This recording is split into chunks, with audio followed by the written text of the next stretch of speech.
Taking first cut. Golly.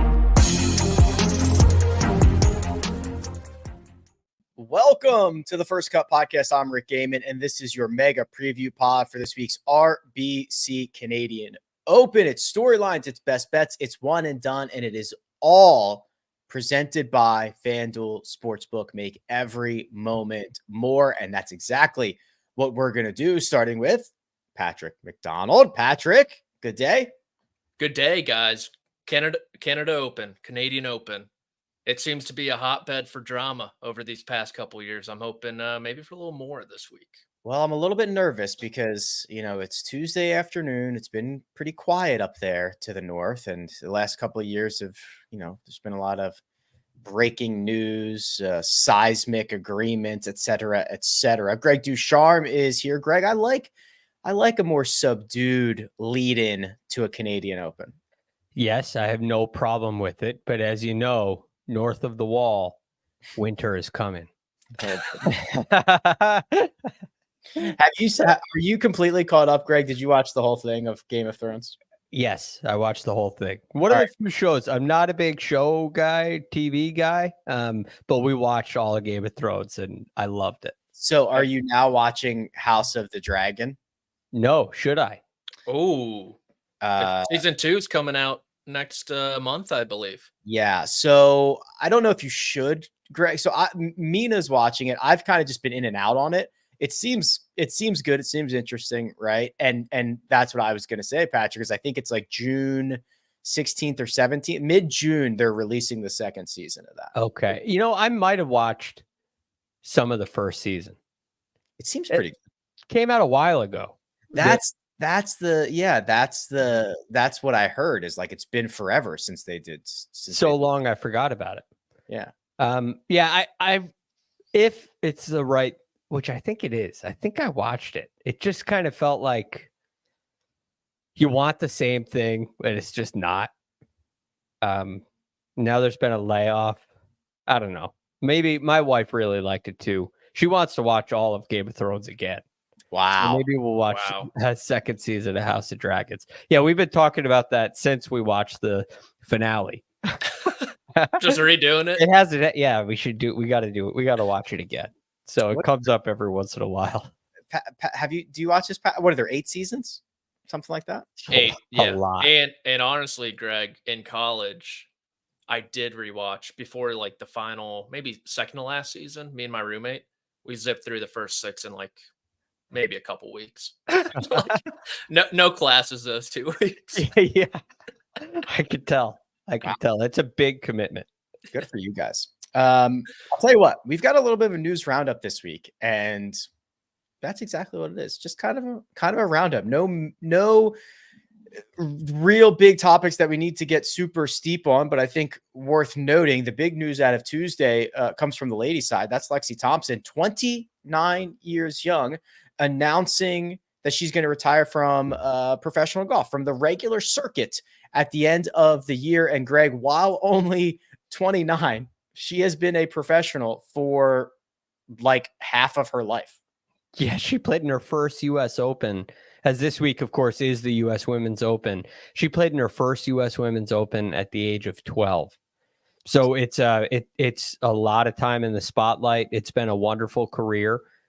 Probably a number of what ifs as she looks back on it, which makes it challenging, right? It's a very challenging thing to play under the spotlight.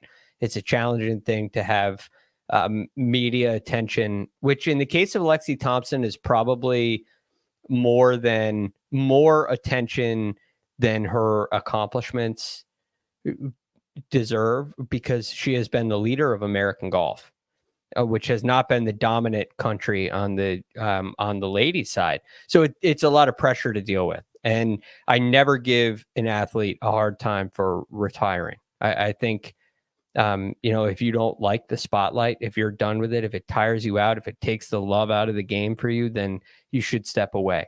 And I'm not saying that's what happened with Lexi. It's been a long and successful career. I'm just saying that it doesn't surprise me.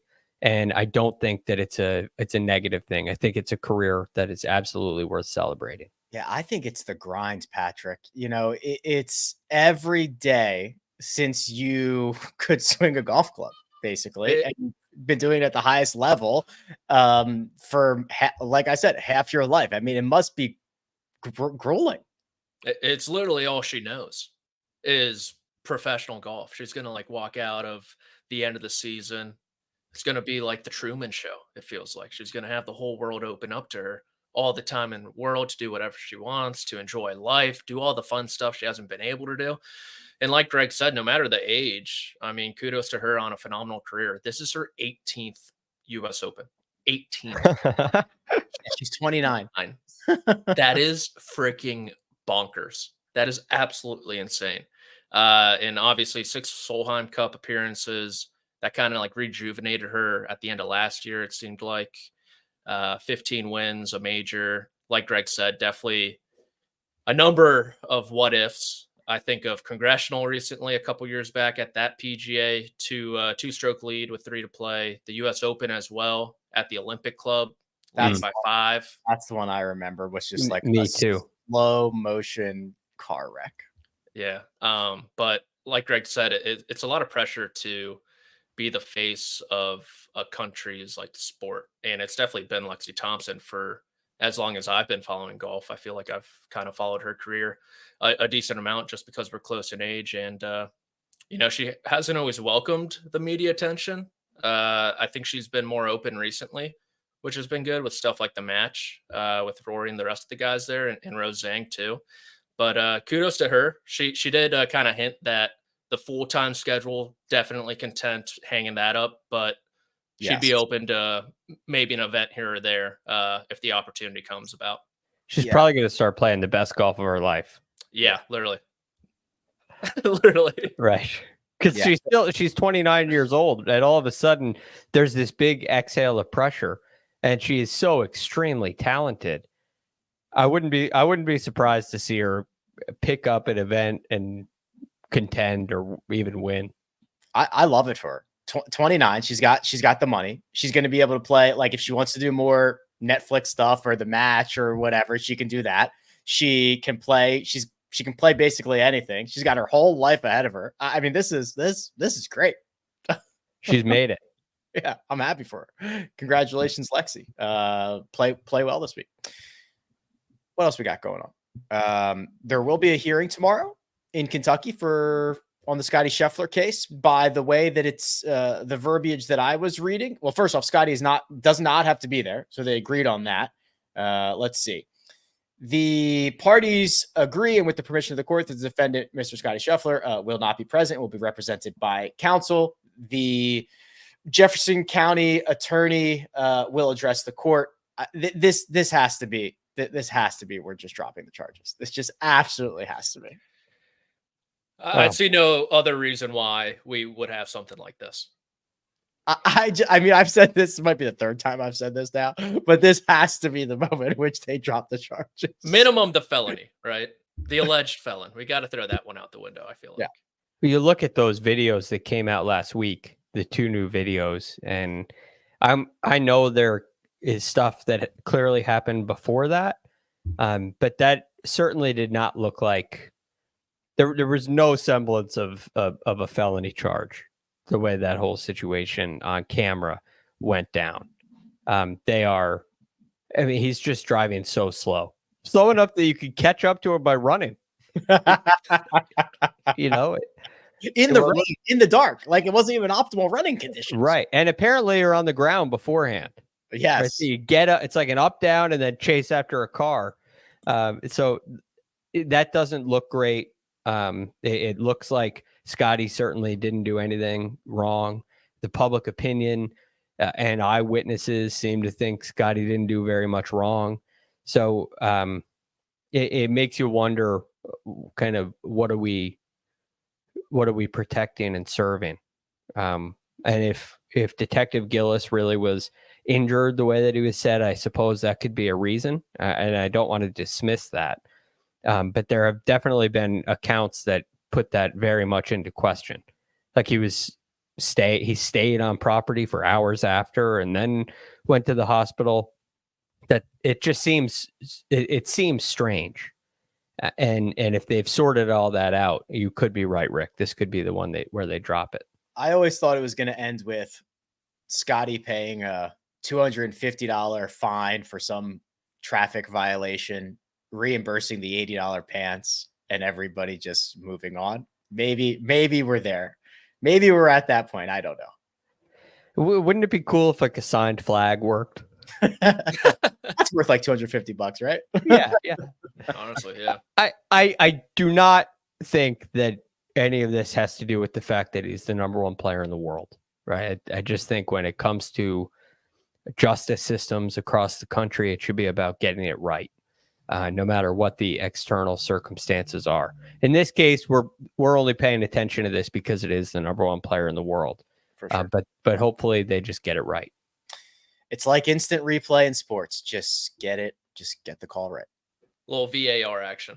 Little VAR. That's is that widely like okay, so in tennis, Hawkeye, like I feel like no one has ever said a bad word about Hawkeye. Like it's perfect, it's awesome. VAR, I feel like though, Patrick, has a little bit like there are people who don't like that, right? Yeah, because sometimes it's like a finger that's offsides. Like it's like very slight. It's not really like an advantage. And so it's like, what are we really doing here? But did we get the call right? I will say when I went to the tennis tournament in Delray a couple of months ago, the sideline judge was also AI, the voice. It wasn't the ref at the middle, center court ref. It was AI, and it got it wrong a couple of times. Players were not happy. Well, every time you know what? So they're playing the French Open just started. Mm-hmm. And so not only do they have Hawkeye, so they have the replay, but also because it's on clay, the judge is the ref, the judge, I don't know what he is. He will jump down, run over to the spot and point to the spot in the clay where it hit. And then the players will be like, oh, okay. Yeah, you got it. I love that. Nearest point, no closer to the hole. Yeah. Do they point down with a walkie-talkie? The antenna of the walkie-talkie. Yeah. Yeah. It's awesome. They do kind of have that like Spy Kids Mondo glass on one eye. I don't know why, but they do. No. Is that what Hawkeye is? I didn't know the technology was called Hawkeye. Which makes it kind of cooler. It's awesome. I'm pretty sure it's called Hawkeye. They've been saying that. But I don't think the ref is wearing a camera now. So you can see his point of view. That's what that is. Yeah, it does not assist in, but so like when he runs out there and points down, they switch to that camera and it's like like he's like the heavy breathing and then he points and you're like, oh, okay, that's it. See, tennis is the best sport for, I mean, literally at the French Open, we're talking about lines in the sand. Literally. Right, it is as clear cut as it gets. It's fantastic. There's no players. There's no other circumstances. Was the ball in or out? Right. I think that's fantastic. And I wish other sports could be like that. Like you talk about the VAR, is there like a finger offsides? They're in football and basketball and hockey for sure. And these other team sports, there's got to be a little bit of human element. Gray. Yeah. Human element, gray area. Like, does it affect the play? So it's not quite as cut and dry as tennis. It's like when baseball instituted instant replay and then now like the neighborhood rule turning a double play, like they actually have to touch the base now. And like guys would slide into the base and they'd be safe there, but like there'd be a millisecond in which they popped off the base and like, oh, now he's out. Like, it's just like all this stuff that now that we're at like 1 million frames per second, it's a completely different call now. Yeah. They had this in golf too, right? Like the HD rule where people are calling on. Calling it was, we should bring that back. I have been watching the NBA playoffs. They've been pretty good, but the last 2 minutes are terrible to watch. It's always a challenge on the foul. It's always replay, pointing at the desk. It's like, let's just get on with it, fellas. Have you seen the Elam ending? I believe it's called. I have No. not. Is Okay. that a movie? No. So this is a guy. First name I can't remember. Last name is Elam. Elam. And I might butcher this, but it works basically as follows. When there's 2 minutes, the game is played like normal. Then when there is 2 minutes left, they shut the game clock off. There is only a shot clock, and it is a race to a number of points. So I think it's like nine points higher than what the winning team has. So if the score is 100 to 90 and there's 2 minutes left, they're playing to 109. Okay. So the team that's losing would have to make up significant ground. So they are at a disadvantage, but now there's not this constant drain the clock, foul situation, all that. It's just, and then every game ends in like a walk-off, because when the bucket goes down, That's it. the game's over. Okay. They use this in the 3-on-3 that I think is on CBS Sports. That's the big three. The big three. I'm pretty sure this is how they end their games. It's very interesting. It seems like it would be a huge change for the NBA. Is that all in an effort to speed up the game? Well, it's just because, the last 2 minutes, which should be the most entertaining and best part of the game, is the worst part of the game.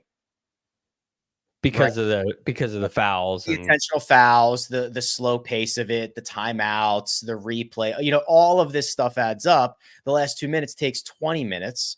This is just, don't worry about the clock. You are incentivized to go score, like go and score. We're not trying to run out the clock here. And you still have, if you enter the last 2 minutes with a lead, you still have that advantage. Who is this guy? Just a random guy? I'm pretty sure he's just like a random guy who like, damn. Rick, there's gonna be a golf tournament coming up within the next decade. It's gonna be called the Gehman method. Once a year, they're gonna play it. I don't know what it is yet. You still have to concoct it. I just simulated in a spreadsheet. And we hand out the money that way. It happened in the 2020 Masters. Webb Simpson. Russell Henley's gonna win so much. This is my new inspiration for the elimination of time zones. Yes, it could be the DuCharme standard DuCharme time. Yes, which is also known as the time. The time. All right. Well, it is the time to talk about the Canadian Open. We are going to turn our attention over there, get you all set up for this week at Hamilton, reveal the best bets, the one and done selections. But first, we're going to take a quick break and hear a word from our partners. The Champions League final. This is as big as it gets. The kings of the Champions League. Dortmund are into the final. Ain't gonna stop me now. This is the final round. All his dreams coming true. Dortmund versus Real Madrid in the UEFA Champions League final on CBS and streaming live on Paramount Plus. And we're back. I know I'm not supposed to reference the ads, but that one blew my eardrums out. Yeah. Wow. Turn my volume down. Intense. Wow. Apologies for those listening along. That was quite loud. The Canadian Open will be loud. They've built a hockey rink around a hole. That's something they've been doing for the last couple of years. They do really lean into all of this. We are going back to Hamilton here, Patrick. Rory McIlroy ran away with it the last time it was in Hamilton. That was 2019. He won by 7 strokes. It was the first part of his 3-year title defense. That's where we're headed back to.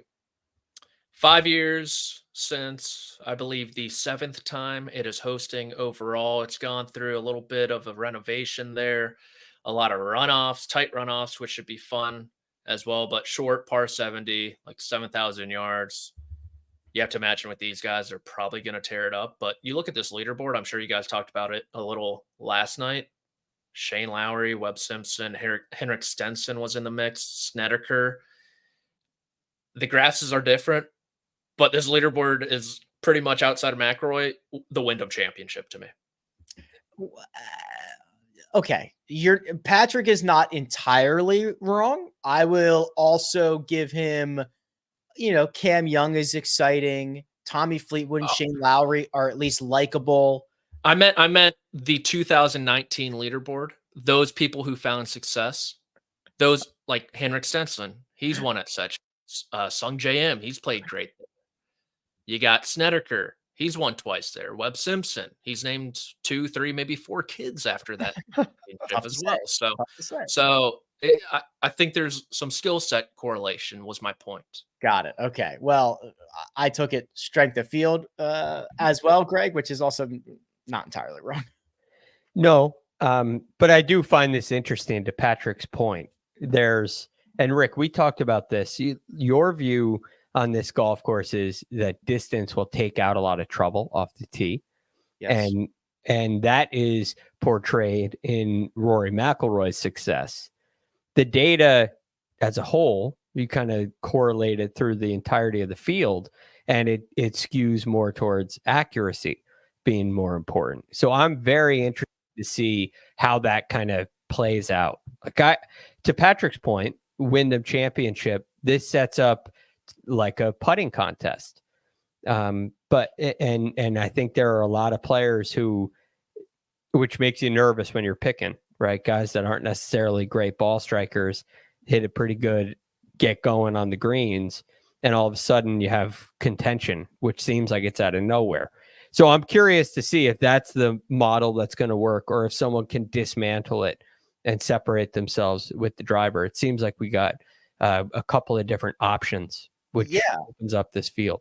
Agreed. And I think that's kind of part of the fun here is the unknown, right? We're kind of making a bunch of different educated guesses. We'll see how it does play out. And Patrick, the idea of of national opens, I just love, right? The Canadian Open's been around forever.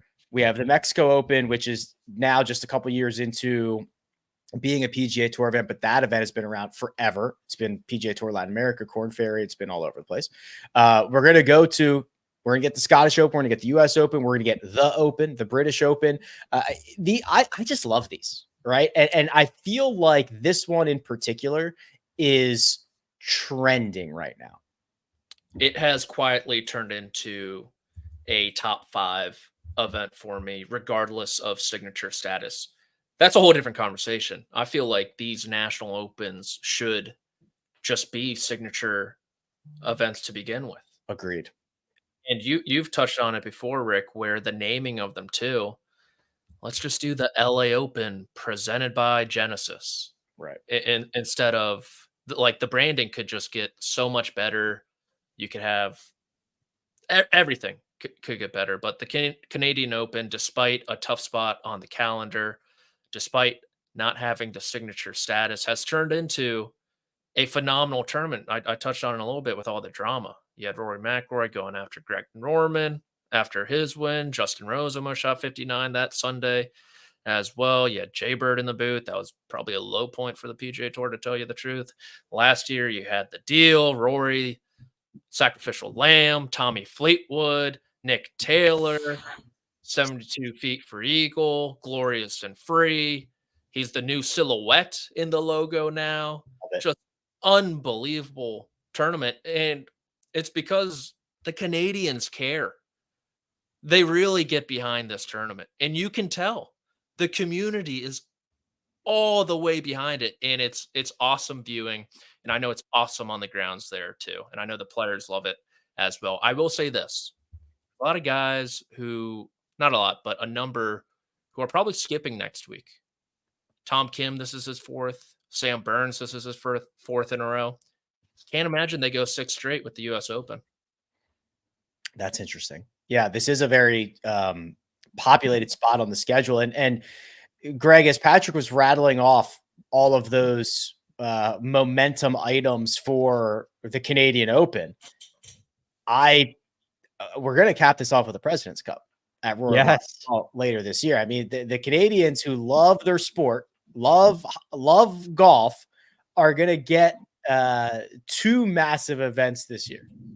Yeah, and the President's Cup really, I think it even stirs up the interest in the Canadian Open even a little more, because you have so many Canadians that these fans are going to want to see on the team. And while they're always cheering for them, this is monumental, right? I mean, they would love to have a Canadian team with 6 Canadian golfers, and they'd probably like to have 12, but I think they also want to have a chance to beat the Americans.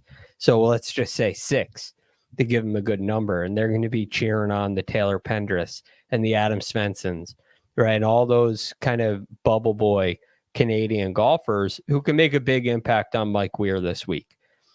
So the fact that it's connected to something else, even though it may be a little indirect, is a big deal and will be for the Canadian fans this week. As of right now, Nick Taylor is 5th in the President's Cup standings. Corey Connors is 9th. And then we've got Adam Hadwin lurking at 11th. Taylor Pendrith is 14th. Mackenzie Hughes is 18th. Adam Svensson is 20th. So what's that? 5 guys inside the top 20. Mike Weir will get his eyes on 2 potential, I use that word very loosely, international team members for the first 2 days, because he is playing with Roger Sloan, Canadian, and S.H. Kim, South Korean. I think it's probably reached those guys. I said potential. I was not expecting those 2 names. I wasn't either. I'm glad you didn't make me guess. How much is S.H. Kim paying you here, Rick? What's going on? Just they are technically eligible, right? They are not. They're not Irish. They are not American. They are technically eligible to be on Mike Weir's team. That's fair. S.H. could impress. He is really impressive to watch, but I think he's got some work to do. And you're right, Rick. Potential is loose. Yes. Yeah. Listen, I'm not out here lying. I'm just, I will say this: whoever the next Canadian is to win, if it isn't Corey Connors, they'll not only punch their ticket to the President's Cup team, they might steal Corey Connors' spot on the Olympics team too. That qualification ends after, it's in like a month. And right now it's Nick Taylor and Corey Connors, but the same group, Hadwin, Pendrith, and Hughes are like right behind him. I am so out on Corey Connors, and he seems like a great guy. Love him, yada, yada. I thought you were going to say Olympics. It just does nothing for me. He Really he is really unbelievable. It is an unbelievable stat profile, especially when you look at it on rickrungood.com and you see the ball striking side, which is, it looks like Scottie Scheffler's, and you see the other side and it looks like mine. I was going to say mine, but even better. Yeah, yours. It's unbelievable how consistent he is with his ball striking and how underwhelming his short game and putting is. Well, he can shove it right in my face this week and go win, which he probably will. But I doubt. Okay, we are going to try to pick the winners here. Plus, throw in some matchups, throw in some finishing positions. I'm already annoyed because as soon as I pulled up the outline, Greg had all my favorite bets in there already, and I had to pick different stuff. So we'll go through all that. But first, we're going to take a quick break and hear a word from our partners. We need your sports news anywhere. We've got breaking news to bring you. Then get your sports anytime you want them. Big trade news overnight to discuss. Because we know you need sports all the time. A lot of movement in the rankings this week. A legend adds to their legacy. We're bringing you that breaking news right here on HQ. CBS Sports HQ, anywhere, anytime, all the time. And we're back. This Best Bet segment is brought to you by FanDuel Sportsbook. Make every moment more. It's true, Greg. I fired this up. Your best bet was what I wanted. Then I saw what you had in your finishing position, and I was like, that's kind of a good one too. So I should have got in here earlier. Hey, Rick, this is like instant replay. Okay. It's about getting it right. We don't need to diversify. This is about getting it right. So if I won't even take it as you copying me. If you went with the same thing as me, I would take it as, especially if I'm a viewer or listener. Well, this was really the way to go, because two of these guys are on it. I found other ways to access it. Okay.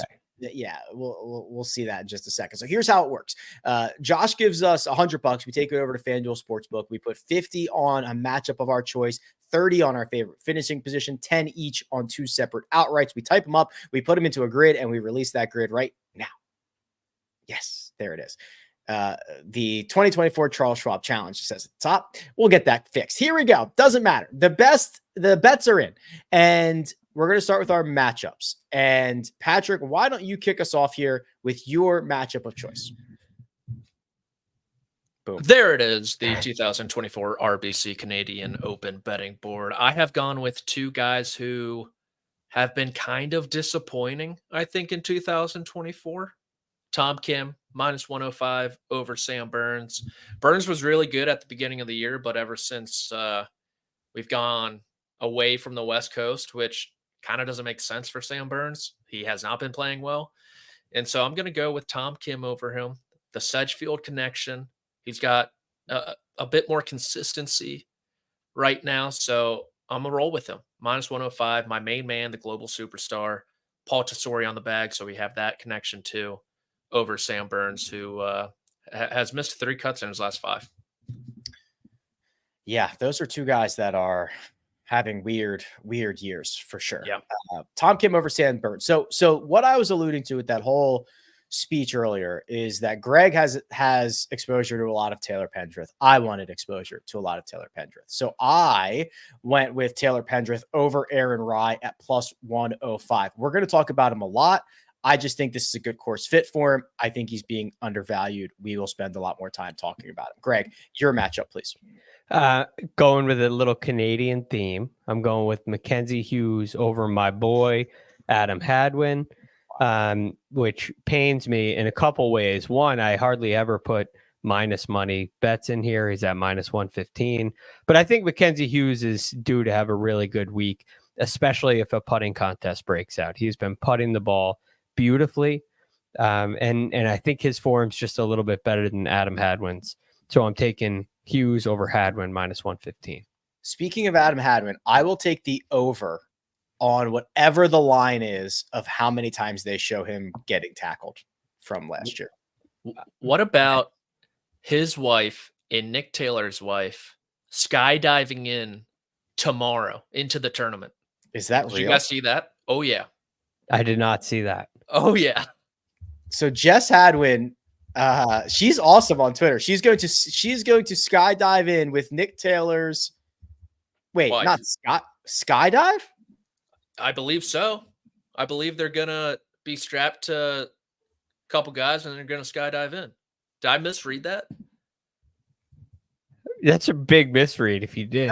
No, I think you're actually right. So hold on a second. I'm definitely right. Yeah. So the RBC Canadian Open tweeted this out this morning. 2:00 tomorrow.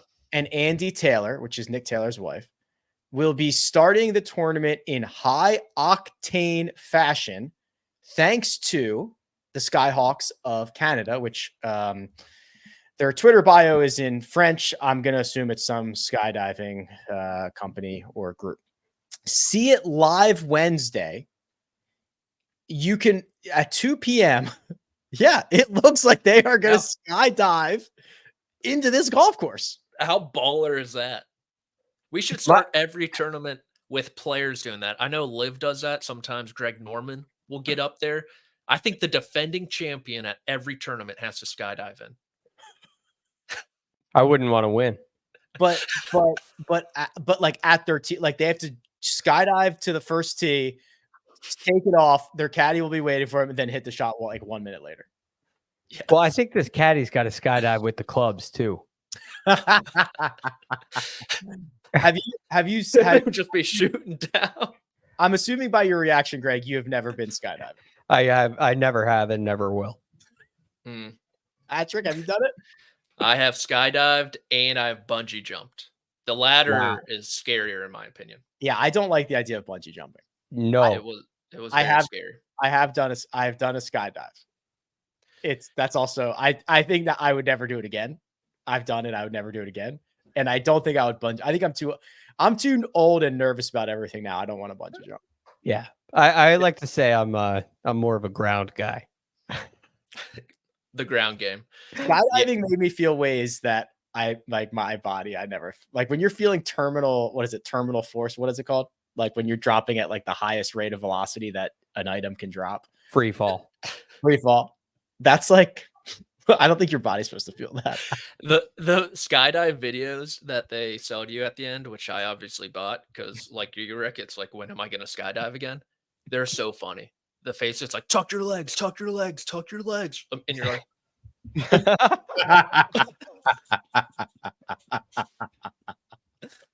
you have the goggles on. You're like, yes. Yeah. It's just, I'm happy I did it. I do not ever need to do it again. We'll get Greg up there one day. No, you won't. Greg, what if Taylor Pendrith wins this week, will you skydive? No. If Canadians finish in every position 1 through 10, will you skydive? No. Well, if Canadians finish 1 through 30, will you skydive? Come No. on. That's like a Would you rather bungee jump or skydive, Greg? Skydive. Okay. If we could crowdsource $1 million, would you skydive? I talked to my wife about it. You're that worried about it. I have no interest in doing it. Is it like you don't like heights, or you just like you're not interested, or like what? I don't see the I don't see the value. I don't see I'm not a thrill seeker. The cost benefit analysis is it doesn't screaming. You add $1 million into it. That could be, if something God forbid were to happen, I could set my family up, which is my goal in life anyway. So now we're getting close to a number. All right. Well, but yeah, it has nothing to do with Canadian performance in the Canadian Open. I just thought it would be very rare if that would happen. Yeah. Yes. Very rare. So $1 million. Okay. All right. I'm writing $1 million to start the conversation. Okay. We'll start the GoFundMe and we'll see how we can get it up there. Finishing position, Greg. This is the time to shine. I'll just tell people you have chosen Taylor Pendrith top 30. Let's roll through the reasons. Taylor Pendrith top 30. Where do we begin? So Taylor Pendrith has been dealing with a shoulder injury in the beginning portion of the year. And he took some, what's that treatment called? The plasma injections. They take a little bit of time to take. They take a little bit of time for them to work. And all of a sudden they start working around Corrales. He finishes tied 11th at Corrales, tied 11th at the Zurich, wins the Byron Nelson, tied 10th at the Wells Fargo, and misses the cut at the PGA Championship. So there has been a very clear turning point in Taylor Pendrith's season, and it has to do with the shoulder. Now, we talked about this kind of question mark and how the course will play, what it will favor. If it happens to be a distance advantage, Taylor Pendrith has all the distance. He's 9th on tour in driving distance. Plenty of distance to play that game. If that's not the game, Taylor Pendrith also has gained strokes putting in every event since the Farmers Insurance Open, with the exception of only the PGA Championship. So if it's a putting contest, I feel pretty darn good about that as well. I'm looking at that saying, yes, Taylor Pendrith, absolutely. I'm with you here. So I was just reading about his the shoulder ailment. So basically there was like a big decline in his club head speed. It really did just like change everything, and seems to be back and cooperating, back and feeling good again. So exciting times. I went with Mac Meisner, top 30 plus 165, just continues to play well. He's on a run. He's got plenty of stuff to play for. It's a weak field, et cetera, et cetera, et cetera. Patrick, who'd you pick? I love both of those picks. Greg completely sold me on Pendrith. Rick, I was thinking of Mac, but I didn't know how to pronounce his last name, so I decided to leave it to you. Smart. I'm going with Alex Noren, top 20 plus 120. He hasn't finished outside the top 25 since like February. Playing great golf, well-rounded, has everything going. Can he win? I'm not sure, but he doesn't have to. Top 20 at plus money. Sign me up. I love this. We're just patting each other on the back. These are all great picks. Good pick. Everything. We're on Family Feud, and everything looks good on Tuesday. Outright, I went with Cam Young and Taylor Pendrith. I believe distance will matter. I could very well be wrong. I have no idea, but I believe it will. 22-1 for Cam Young, 55-1 for Taylor Pendrith. Patrick, where did you go? Producer Josh goes, basically a lock. This board is all red on Sunday. Yeah, no, I know. This never works. This is college game day pretty much. We all just picked the favorite. Bama's losing at home. I'm going with Sahith Theegala, 22-1. Kind of two avenues to victory. Like Greg said for Pendrith, he's long. He's a great ball striker this year, and he's a very good putter, and he's playing great golf as well. I think he is due for a win very, very soon. And then Tom Kim, 35-1. I'm not going to give this one the good pick designation. I don't believe it deserves it. This guy's a winner, though. Global superstar, 35-1. Sedgefield connection. Sedgefield connection. It's good pick. Good pick. Sedgefield connection. Good pick. Good pick. Greg. Go team. Greg did something last week that I found interesting. He picked Scottie Scheffler to win, and then he picked Keegan Bradley to win in a market without Scottie Scheffler. Both of those guys. Oh. Yeah. Oh, you'd be proud, Patrick. Oh, yeah. You didn't even know that, Patrick. So does that hit with a tie? No. Oh, because Davis Riley. Oh, Davis Riley won. Davis Riley crushed my hopes and dreams. No, that was got us a big 0. So both of those guys finished second, which stinks. Damn. You're going for it again, Greg. Redemption. I want redemption. I love Rory McIlroy this week. I think his game is just in really good form. Not a major championship. He has a great record at Canadian Opens. The three times he's played, all top 10s. We got a couple of wins and a T9. So I'm really looking forward to seeing what Rory can put together this week. I think he's confident. I think the wedge play has made a big improvement, which should be on display this week. And then Sahith Theegala, for a lot of the reasons Patrick said, has this ability to get super hot with the putter, which he has significant upside. I mean, there's like 5 events this year where he's gained over 3.5 strokes putting and has the ability to go double digits, in my opinion, which you might need to win this week. So I think this is a really nice combo. I think there's a chance Sahith finishes runner-up to Rory McIlroy as well. So to be clear, that Theegala wager is in a market without Rory McIlroy. So yes. if Rory wins and Sahith finishes second, Greg wins both of these wagers. That would work. That's the game we're playing. And you see, Patrick has Sahith at 22-1. I have him at 18-1. Correct. So if both of those hit, Patrick just makes a little more than me. Correct. Because Greg, if you sweep, I think your total winnings, let me do the math in my head really quick, would amount to just over $1 million. So keep that in mind. Wow. Okay, here we go. It's happening. It's all happening. The best bets. So this is where this part of the grid goes awry, and we beg and we beg and we beg, and Josh gives us an extra $50 and we put it on anything that we want. This is actually, Greg, this is actually where I was coming to put in the same bet that you were. We talked about this on Monday. We were both astonished at what this number was. Yes. There is a lot of them in the field, but what did you pick? Taylor Pendrith, top Canadian, at 7-1. Just feels too long to let slip. I was interested in Mackenzie Hughes in this as well. He was at 5-1. Thank you, Josh, by the way, for the hashtag good pick. I think it's Pendrith. I think there's more avenues for Pendrith to finish as top Canadian than there is for Mackenzie Hughes.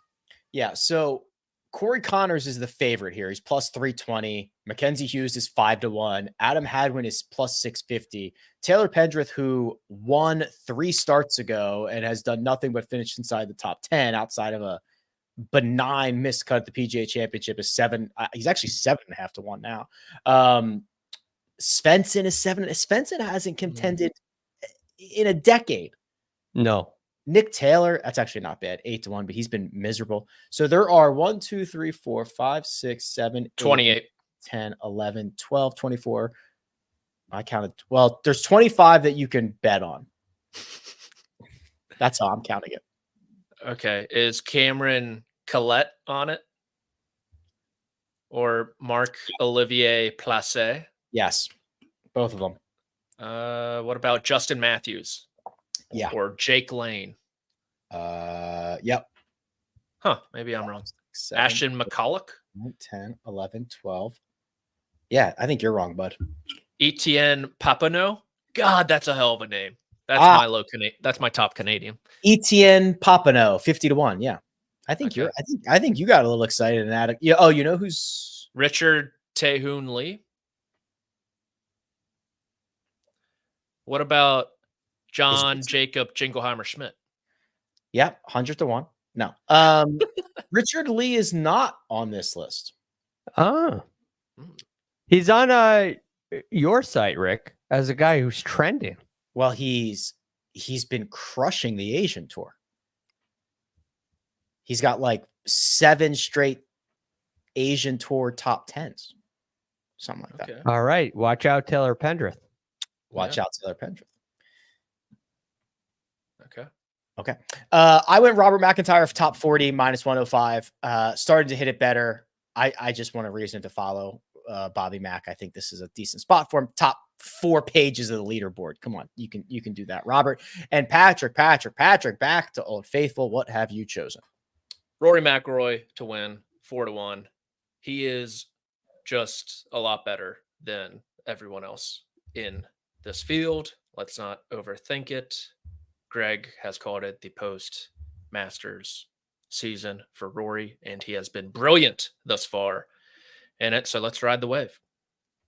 Let's ride the wave indeed. So that is Robert McIntyre, top 40, Rory McIlroy to win, and Taylor Pendrith, top Canadian for our best bets. Gentlemen, there's only one more thing to do, and that is to release the one and done selections. But before we do that, remember that this best bet segment was brought to you by FanDuel Sportsbook. Make every moment more. Do it.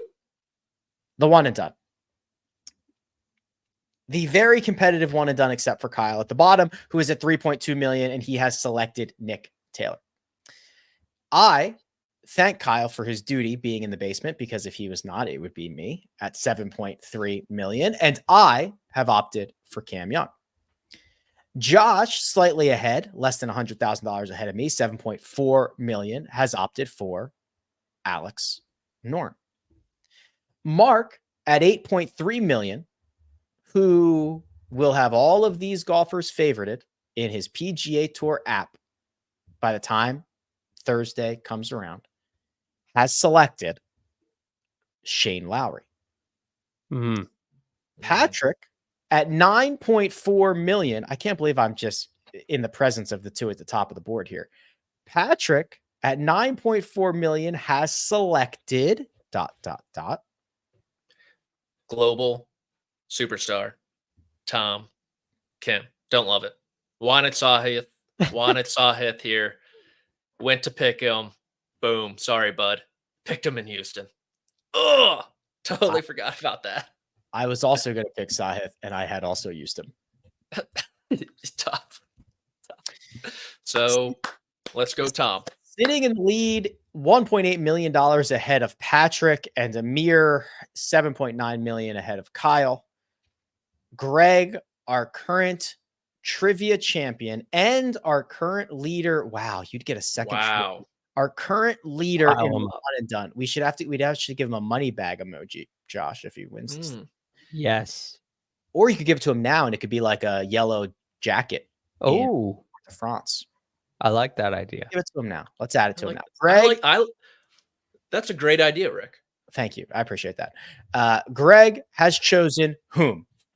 I have chosen unwavering. There was never any searching around. I was never worried. I just went with Taylor Pendrith. Put your money where your mouth is, right? There is 100% chance Taylor Pendrith misses the cut here this week. I'm heavily invested, and if he misses the cut, there will be a big sigh, and the weekend will be very disappointing and difficult to watch. If he misses the cut, I'm not coming on the Saturday and Sunday shows. I'm just taking. I'll get him. I'm just taking the weekend off. I'll come on. I'm not going to talk though. just he just sits in the corner the whole time. That would be so good. I'd be so funny. It's not gonna happen. Just for recapping for our audio fans, that is Greg 11.2, Taylor Pendrith, Patrick 9.4, Tom Kim, Mark 8.3, Shane Lowry, Josh 7.4, Alex Norin, Rick 7.3, Cam Young, Kyle 3.3, Nick Taylor. Our leaders for the overall one and done with 900 people. Worm Burners out in front 15.2. Wow, that's a huge number. Yeah. Rev Razzle Dazzle, Great name. 14.5. Defoy Pro, 14.5. C_Bull, 14.1. And Ren, that is REN, 13.7 million. Big month. Big month ahead. Big month ahead. With 3 in a row coming up. I'm probably just going to win all 3. Just sweep. You want that yellow jersey. I can't use Scottie in all 3, and he's probably going to win all 3. I've seen some one and dones that let you, if your golfer wins, you can reuse them. Oh, so there's somebody out there who has probably gotten all 4 wins from Scottie. that is rude. Yeah. That just, yeah. Wow. It's a cool idea, but not when Scottie Scheffler's in town. Yeah. No, that's insane. All right, gents. Anything else before we get out of here for the Canadian Open? I'm looking forward to it. Okay. I am too. We will be back Thursday, Friday, Saturday, Sunday, round by round recaps, a live Friday show during the round update / cut sweat. That is coming at you officially at 1:30 p.m. Eastern time. Ooh. Did Michael Block make the cut last week, by the way? No. I don't know. I don't believe so. Okay. So that's at 1:30, but do you know what a dentist's favorite time is? 2:30. 2:30. Correct, Greg. Greg has children. I would have never have gotten that one. Yeah. You got to have those jokes on deck. 2:30, Patrick. That's also from a movie, which I don't know if I can say what movie. I'm not familiar. It's a Johnny Knoxville movie. I'll just leave it at that. Oh, I mean, you probably could say it. It's the official name of the movie, and it's also and it's a podcast network called The Ringer, and it is a term for a donkey. Really? Are we talking about the same thing? Isn't like a ringer someone who's like really good at something? He's bring in the ringer. Yeah, we're talking about different things. I thought you were talking about something else. Okay. Oh, you were talking about. That's the only thing I know. The donkey thing. Yeah. Yes. What, I get called every night downtown in Charleston. That's the one. Yes. I was talking about Bill Simmons, his network called The Ringer. Well, this has ended horribly, so we're just going to end the show now. Producer Josh has done a great job doing all the hard work behind the scenes. Greg DuCharme is available at The Real GFD. Patrick McDonald is at P McDonald CBS, and you can find me at Rick Run Good. This has been The First Cut. We'll catch you next time.